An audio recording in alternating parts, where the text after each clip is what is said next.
Cédric Jubilard devrait être renvoyé devant une cour d'assises pour le meurtre de son épouse Delphine. L'infirmière de 33 ans a disparu en décembre 2020 dans le Tarn, malgré l'absence de preuves matérielles. Pourquoi la justice a-t-elle décidé de juger Cédric Jubilard? Écoutez les explications très précises de Maureen Bajac, Romain Reverdy et Kitri Nguyen. 3 ans d'enquête, des heures d'interrogatoire, résumées dans un document que nous avons pu consulter.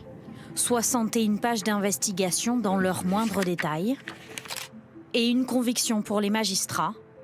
Cédric Jubilard avait bien un mobile. La jalousie. Sa femme avait un amant.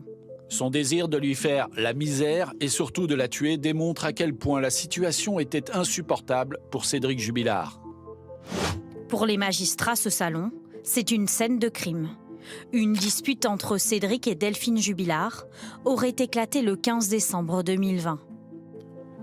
Cédric Jubilard aurait vrillé en allant chercher son chargeur de téléphone et en voyant son épouse envoyer des messages à son amant.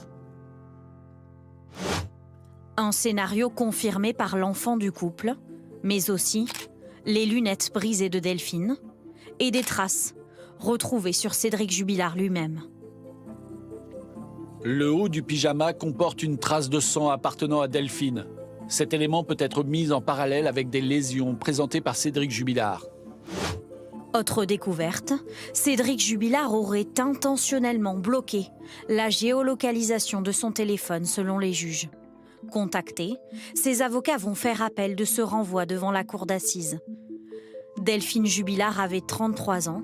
Ses proches attendent beaucoup de réponses d'un futur procès.